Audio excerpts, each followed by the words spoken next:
Welcome back to The Deep Dive, where we take your curiosity, hand you a stack of sources, and go digging for the hidden insights.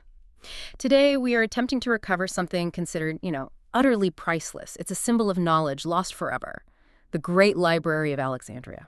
It really is, and it's one of those historical sites where the legend is so compelling that it has, well, it's almost completely overwritten the facts. When most people think of the library, they picture this single catastrophic inferno. Right. One bad day where all the world's wisdom just went up in smoke. It makes for a perfect tragedy. And that neat single-act tragedy is precisely what we need to move past today.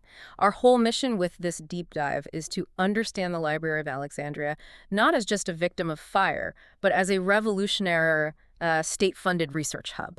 Yes. We need to examine the shocking scope of the scholarship that was done there, understand its structure, and crucially, trace the centuries-long meandering process of its decline. That process of decline, which spans multiple eras and, multiple disasters, that's where the real history lies. And the crucial context we have to establish immediately is that this was not a library in the modern sense. Not a public library. Not at all. It wasn't a standalone public institution. It was physically attached to and part of a much larger research complex known as the Mouseion.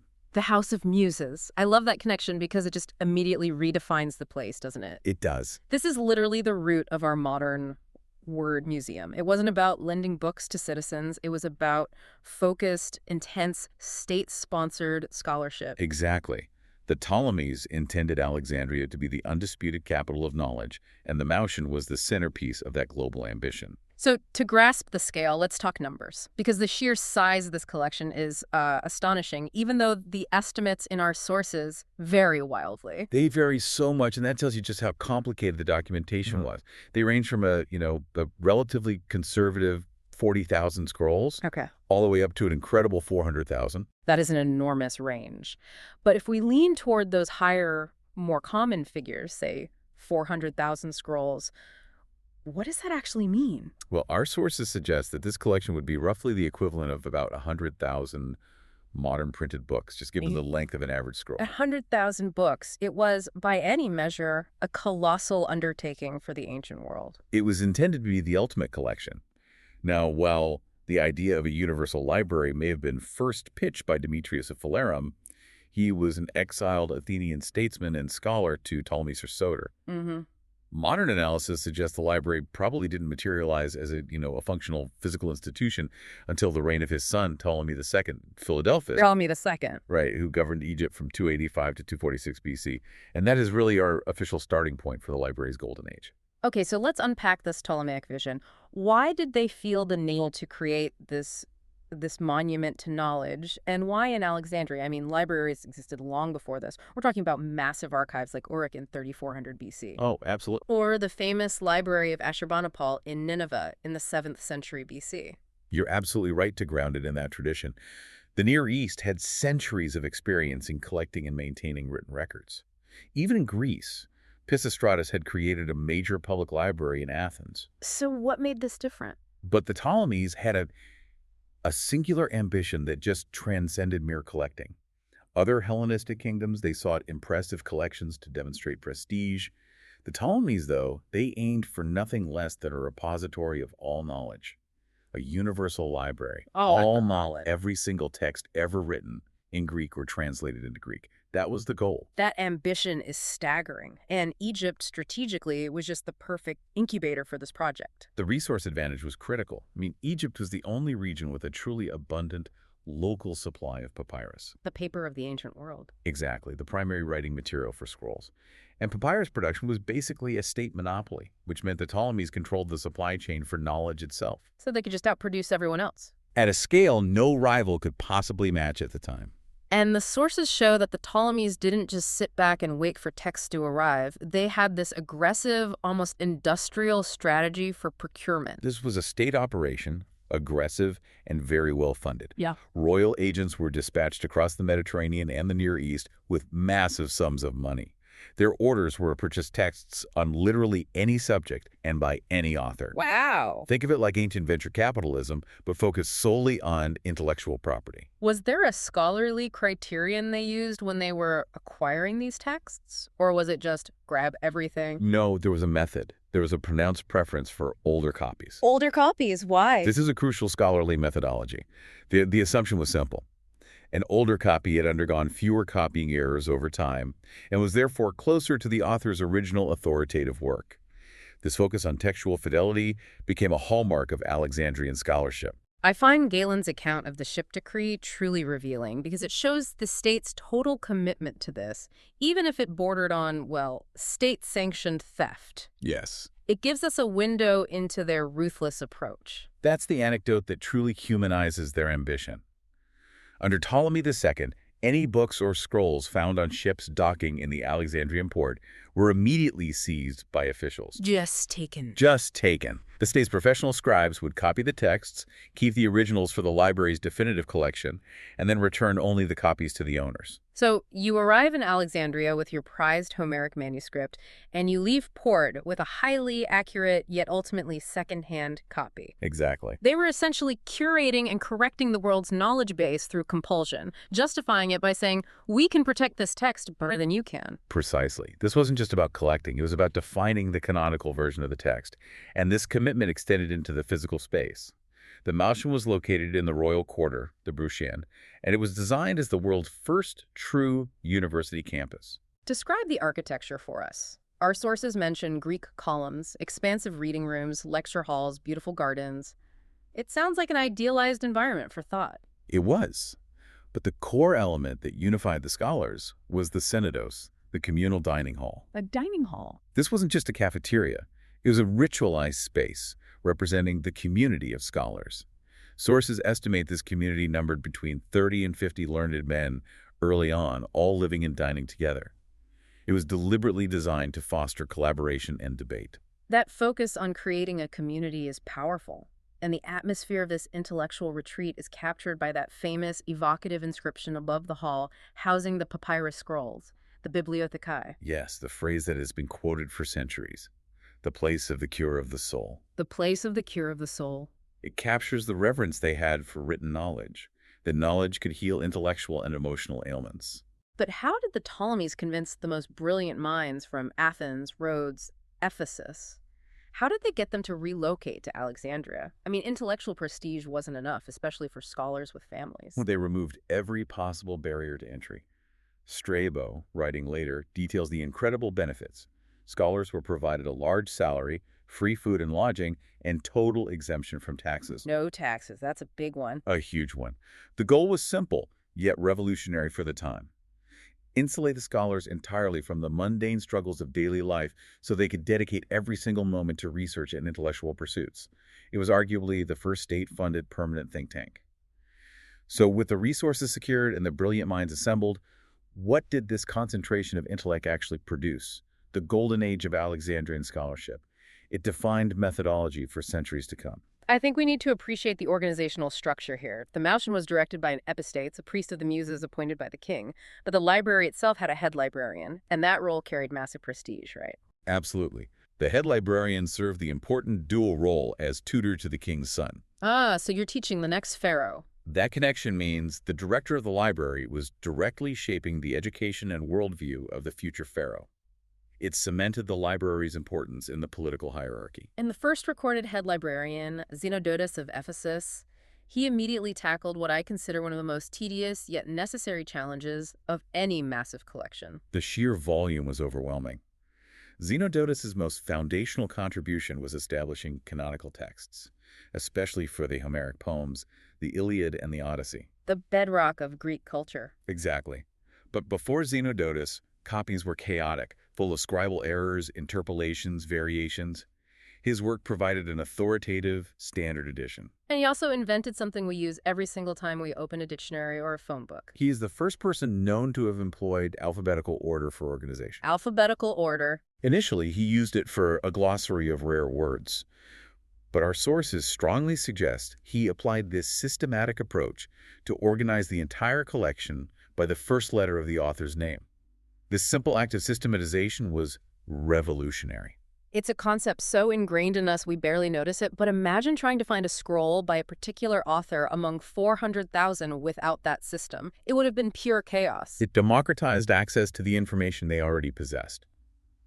But then we moved to Callimachus, who, despite the historical irony of never actually holding the title of head librarian, is immortalized as the world's first major cataloger. Right. He took Xenodotus' basic order and just supercharged it. He compiled the Pinakes. Tell us about this document, because it was far more than just a shelf list. The Pinakes was an astonishing accomplishment, a 120-book catalog. 120 books. Yeah. Just for the catalog. Just for the catalog. Think of 120 massive volumes just dedicated to organizing the collection. It didn't just list titles. It organized all known works by genre: poetry, history, rhetoric, philosophy. Then alphabetized the authors within those sections and provided detailed biographical information, the first line of the work, and a complete list of all known works by that author. It sounds like the blueprint for modern library science, providing context and textual authority, not just a location on a shelf. It is. And this intellectual momentum must have attracted people from outside the core staff. It did. The second head librarian was Apollonius of Rhodes, famous for his epic poem Argonautica. And this is when we get the legendary, though difficult to verify, association with Archimedes. Archimedes, the great mathematician and inventor. The tradition holds that Archimedes visited Alexandria during this period, drawn by the intellectual gravity of the Mouseion. And it was here, while observing the labor-intensive system of moving water up from the Nile, that he supposedly invented the Archimedes screw. The Ferris screw pump. The highly efficient helical pump that is still used today in various forms. Even if the tale is apocryphal, the fact that such an intellectual powerhouse was drawn to Alexandria during this era proves the library's magnetic draw. But the library's scientific genius reaches its absolute peak with the third head librarian, Eratosthenes of Cyrene. This is where we shift from literary critique to groundbreaking planetary science. Eratosthenes was a remarkable polymath, a poet and literary scholar, but his real legacy is revolutionary science. He was the first to take the empirical data of the library and apply mathematics to map-making. He fundamentally invented cartography as a scientific discipline. And his calculation of the Earth's circumference is, frankly, unbelievable for the 3rd century BC. How did he do it? It's a testament to critical thinking and the use of state resources. Eratosthenes used 2 key data points. First, he knew that on the summer solstice in Syene, Modern Aswan. right, modern Aswan, the sun shone directly down a deep well, meaning the sun was directly overhead, 0 degrees from the vertical. Second, he knew the distance between Syene and Alexandria was a known distance, about 5,000 stadia, or 800 kilometers, maybe measured by Alexander's marching surveyors. And crucially, he observed the shadow in Alexandria on that exact same day. Exactly. In Alexandria, at the same time, the sun cast a noticeable shadow. He measured the angle of that shadow to be about 7.2 degrees, which is precisely 150th of a full 360-degree circle. I see where this is going. His logic was brilliant.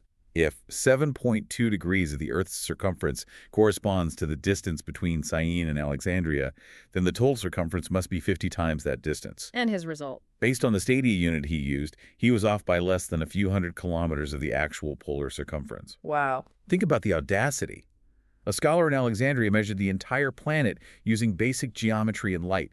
It's a profound moment in the history of science. The intellectual momentum just kept running hot, because next we have Aristophanes of Byzantium, the 4th head librarian, whose tenure marked the undisputed peak of literary criticism. Aristophanes pushed textual analysis even further into refinement.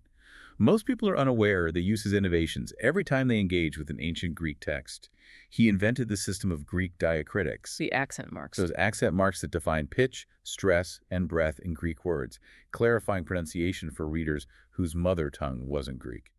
And he implemented a revolutionary change in how poetry was visually presented on the page. It's hard to overstate the importance of this.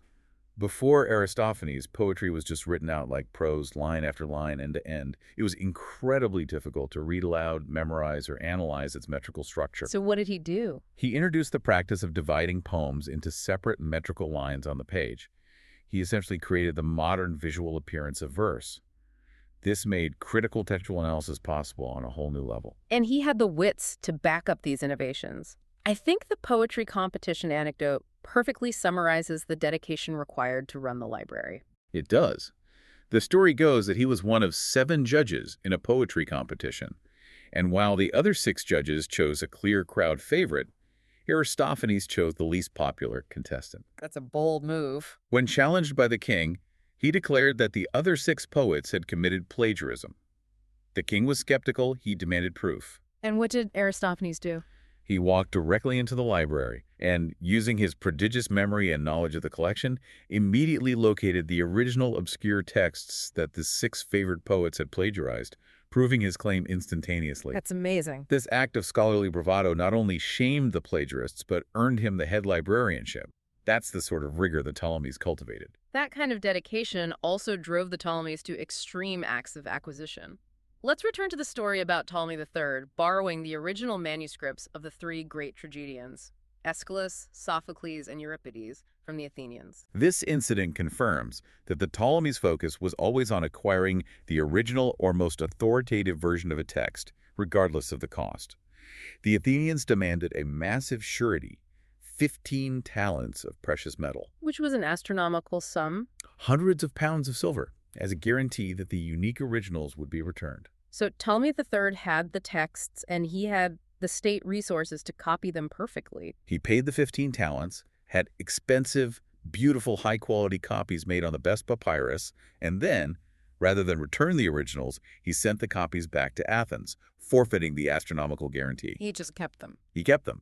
It was an intentional demonstration of wealth and power, signaling that the originals belonged in Alexandria, the new intellectual center of the world. And finally, as a powerful sign of the library's success and growth during the reign of Ptolemy III Euergetes, the main library in the Bruteum ran out of space. That's when they established the satellite collection, known as the Daughter Library, located in the Serapeum, the massive temple dedicated to the Greco-Egyptian god Serapis. By the mid-3rd century BC, the Mouseion had achieved maximum operational capacity. That high point, the era of Eratosthenes and Aristophanes, it didn't last. Now we have to enter the difficult stage, the decline. And it was not a sudden collapse, but a slow, decades-long institutional decay, triggered by political instability within the Ptolemaic dynasty itself. Okay, so let's focus on the decisive political event that triggered the institutional slide. Ptolemy VIII Physcon's purge in 145 BC. This was catastrophic for the Mouseion. Ptolemy VIII came to power by assassinating his rival, who was his own nephew, Ptolemy VII. He was deeply unpopular, known for his brutality and girth. He earned the nickname Physcon, meaning potbelly. Physcon, potbelly, got it. And he immediately set about punishing anyone who had supported his rival, which included the vast majority of the scholars working at the Mouseion, many of whom were foreigners associated with his rival's court. So this was a deliberate act of cultural vandalism masquerading as political revenge? It was. He expelled all foreign scholars from Alexandria. Our sources describe him driving out all the grammarians, philosophers, geometers, physicians, painters, forcing them to flee the city. That sounds like a brain drain on a massive immediate scale, just stripping the Mouseion of its core intellectual talent. The head librarian at the time, Aristarchus of Samothrace, he was caught up in this turmoil. He was. Aristarchus, unable to remain in the volatile city, fled to Cyprus, where he soon died. But the critical point is that these scholars, these poets and mathematicians, they didn't just stop thinking. They and their students carried their knowledge, their research, and their methodologies with them as they scattered across the eastern Mediterranean. So this creates the famous diaspora of Alexandrian scholarship. The physical library was crippled, but the intellectual capital spread. Exactly. Dionysius Thrax, for example, he fled and established a school on the island of Rhodes, where he wrote the first definitive book on Greek grammar, a text that remained the standard curriculum for centuries. Apollodorus of Athens fled to Pergamum, Alexandria's great intellectual rival, taking Alexandrian methods with him. This led the historian Menecles of Barca to make that biting, sarcastic comment. Yes, that by forcing its scholars out, Alexandria had essentially become the teacher of all Greeks and barbarians alike. Wow. The institution was dying, but its intellectual product was being preserved and propagated across the Hellenistic world, laying the groundwork for future generations. Meanwhile, back in Egypt, the political leadership lost focus entirely. The subsequent Ptolemies were unstable, focused on internal revolts and external threats, and the funding for the Mouseion suffered. The prestige of the head librarian role just plummeted dramatically. It was no longer reserved for the most brilliant scholar, but it became a political reward for loyalty. A political appointment. Yeah. Ptolemy VIII, for instance, appointed a palace guard named Cetus, a non-scholar, to the post. When the most important role in the global intellectual center is held by a political functionary or a soldier, the research output necessarily declines. Fast-forwarding a century to the Roman period, this decay accelerates.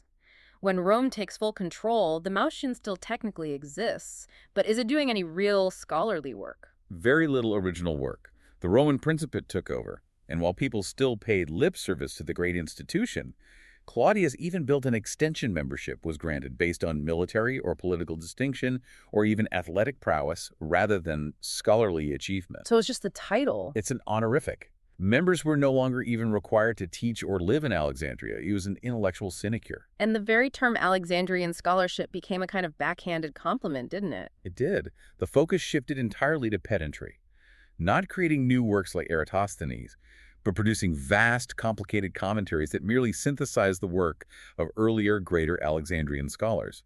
The term became synonymous with a lack of originality and excessive academic hair-splitting. Which brings us to the event most people associate with the library's end, the Caesar Fire in 48 BC. This is the narrative that has dominated history, and we need to unpack the myth carefully against the sourced evidence. This is the source of the most persistent and misleading legend.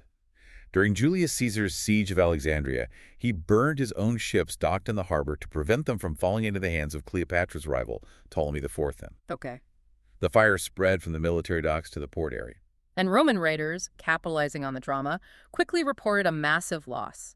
Seneca the Younger, for instance, he quotes Livy claiming that the fire destroyed 40,000 scrolls from the library. That number, 40,000 scrolls, is often the centerpiece of the tragedy. However, the sources are conflicting and vague about where these scrolls were. Cassius Dio refers to the burning of storehouses of grain and books near the docks. Near the docks, that's a key distinction. It's a subtle but critical distinction.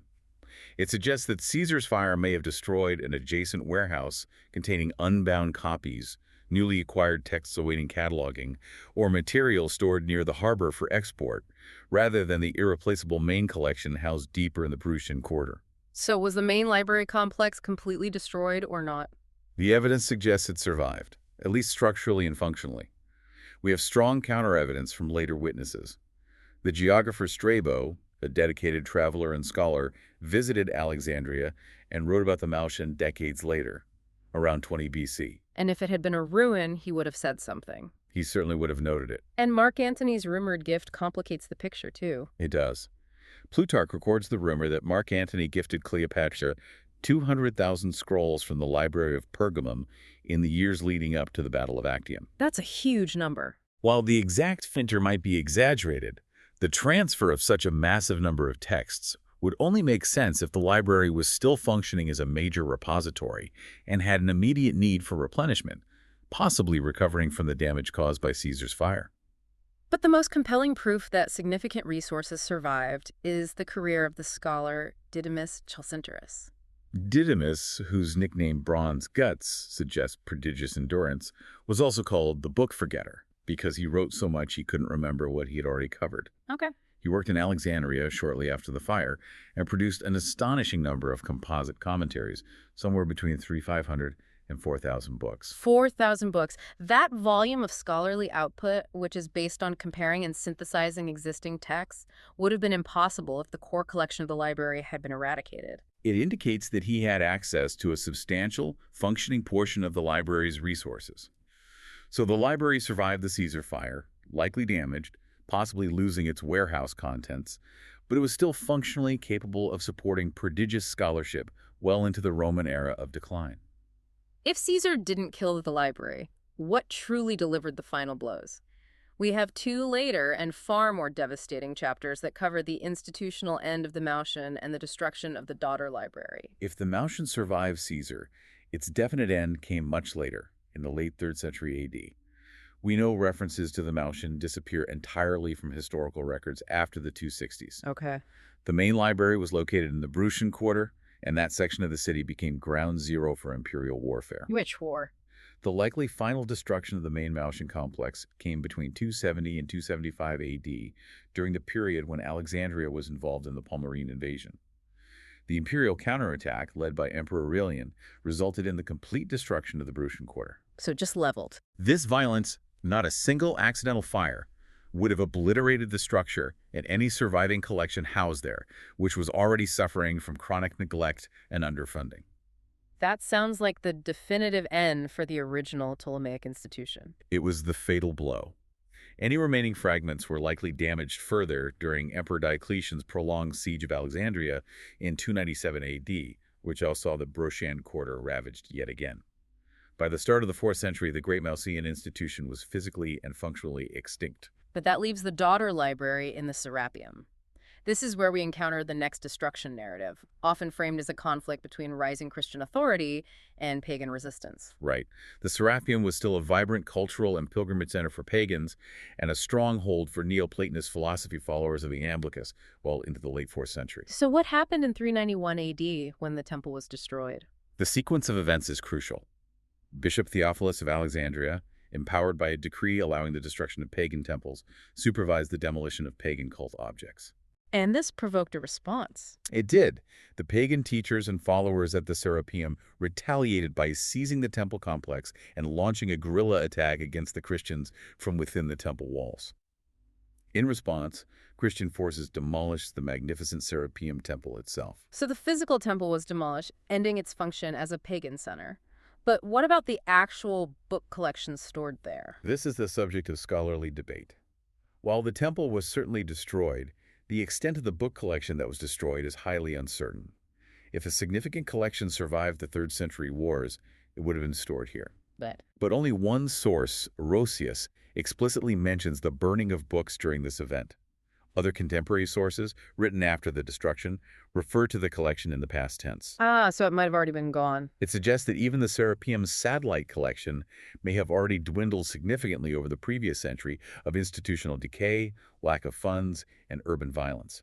It was likely a small specialized collection by 391 AD, not the colossal repository of the Golden Age. So we have this long, painful timeline. Slow institutional rot, a military disaster under Aurelian, and finally the religious demolition of the Serapeum. Yet the story that remains most popular, the one that fuels public imagination, is still the Arab conquest myth in 642 AD. This story is the most widely known and simultaneously the least historically credible.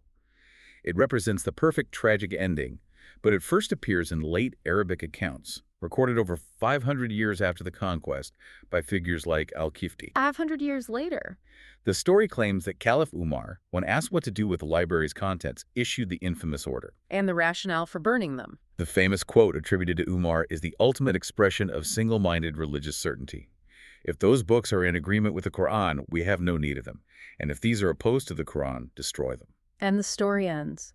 The story concludes that the scrolls were so numerous that they fueled Alexandria's city baths for 6 months. It's compelling drama, but why is the modern consensus so highly skeptical? Because by 642 AD, when the Arab army captured the city, both the main library in the Mouseion and the satellite collection at the Serapeum had been destroyed, dispersed, or functionally dissolved centuries earlier, specifically by Aurelian and Theophilus. There was nothing left to burn. There was simply no massive, functioning universal library for the Arabs to burn. If the story is false, why was it created and preserved 500 years later? Historians largely view it as a later moral tale or a political justification. It provided a powerful narrative justification for the action taken by the conquerors, reinforcing the supremacy of Islamic revelation over Greek learning. I see. It is also suggested that the story was actively propagated in the 12th century under the rule of Saladin to politically justify the breaking up of rival Shia Fatimid collections in Cairo, where they actually did destroy books. What's truly fascinating after detailing these multiple centuries-spanning destructions is the realization that the intellectual fire the library ignited did not extinguish. The learning survived and was ultimately preserved. The legacy proves the durability of ideas. The lineage of Alexandrian learning continued, albeit in a highly localized fashion, even after the big Mouseion was gone. For example, there was a school in Alexandria led by the mathematician Theon of Alexandria in the late 4th century. Theon? Sources suggest he deliberately emulated the old institution. And Theon's daughter, Hypatia, became one of the most famous female philosophers and mathematicians in antiquity. Hypatia succeeded her father around 400 AD, teaching a sophisticated version of Neoplatonism. She was a scholar of exceptional standing, known for her commentaries on classic texts like Ptolemy's Almagest. She was incredibly popular and wielded significant political influence, acting as an advisor to the city's prefect. For a time, her scholarly integrity was tolerated even by rising Christian authorities. It was, but her prominence made her a target, leading to her tragic murder by a mob in 415 AD. A political murder. Her death was a tragic marker, resulting from a brutal political feud between the city prefect and the bishop. It symbolized the end of the cosmopolitan, purely intellectual Alexandria. However, it wasn't the total end of learning. Academic life, new lecture halls, and philosophy continued in Alexandria for at least 2 more centuries. So the traditions were hard to kill. Very, even without the Mouseion structure. So let's turn back to the scrolls themselves, the actual text of Homer, the science of Eratosthenes. How did these irreplaceable pieces of knowledge make it to us today? The survival of these ancient texts is a monumental achievement, resting entirely on the practice of copying. They were exhaustively copied, first by professional scribes during the library's golden age, then dispersed and copied throughout the Roman period and into the Byzantine era. But the most significant phase of preservation came later, primarily through medieval efforts. And this is where the Greco-Arabic translation movement becomes pivotal. It's the ultimate irony of the entire story. It truly is. Beginning in earnest under the Abbasid Caliphate, Muslim scholars systematically translated a tremendous number of essential ancient Greek texts. Aristotle's logic, the medical works of Hippocrates and Galen, the mathematics of Euclid and Ptolemy into Arabic. They saved them. This movement kept this knowledge not only intact, but actively studied and advanced during the Islamic Golden Age. So, the very texts that the mythical Caliph Umar supposedly ordered destroyed were actually being diligently preserved, studied, and built upon by other Muslim scholars in Baghdad, Damascus, and Cordoba a few hundred years later. The historical reality is that the texts were preserved, for example, by Christian scholars like Hunayn ibn Ishaq, who worked under the enlightened patronage of the Caliph al-Ma'mun in Baghdad's House of Wisdom. And this preserved knowledge. It was this preserved and expanded knowledge that later made its way back to Europe, translated from Arabic into Latin during the Reconquista in Spain. And that flow of recovered knowledge became the intellectual engine that powered the formation of Europe's first universities and the eventual Renaissance. It's an incredible chain of custody. The collection of the Library of Alexandria, scattered by political purges and damaged by disaster, was later collected, cataloged, and secured by a completely different culture thousands of miles away before returning fundamentally to its Western heritage. It highlights how knowledge must be cared for institutionally to survive, regardless of the institution's location. And this legacy continues today, striving to recapture that universal ambition. Indeed. The idea of reviving the library began in 1974, leading to the crucial involvement of UNESCO in 1986, which brought the project international recognition and funding. Which resulted in the opening of the magnificent modern structure, the Bibliotheca Alexandrina, in 2002. The modern library, designed by the Norwegian firm Snohetta, now functions as a massive cultural center. And in line with the original Mousein's mission, it houses resources like the International School of Information Science. What's that for? It's specifically designed to train specialized library staff for the entire Middle East. It's an explicit acknowledgement that the goal is not just a building or a collection, but the revival of institutional, universal knowledge creation in Alexandria. This deep dive has completely dismantled the convenient yet inaccurate narrative of a single tragic fire. The Library of Alexandria didn't die in one sudden mournful flash. No. It suffered a slow, centuries-long institutional decline, punctuated by political purging, economic mismanagement, changing imperial priorities, and finally, specific acts of localized violence. The central lesson is that the physical structure was always temporary, but the intellectual contributions proved permanent.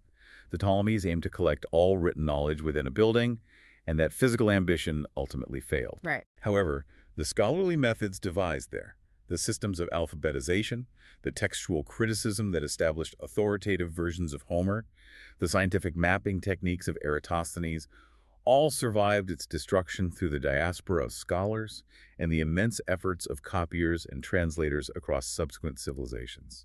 So the fact that its intellectual output shaped every subsequent academic culture, from Rome to Baghdad to the foundations of the modern university. It suggests that the library's true universal collection wasn't the papyrus on the shelves, which was inherently perishable. Its true collection was the vast global intellectual influence it spread through its diaspora and the translation movements. It proves that the destruction of a building, however tragic, simply cannot extinguish foundational knowledge itself. And that, perhaps, is the greatest triumph of the Ptolemaic vision, centuries after the city's decline.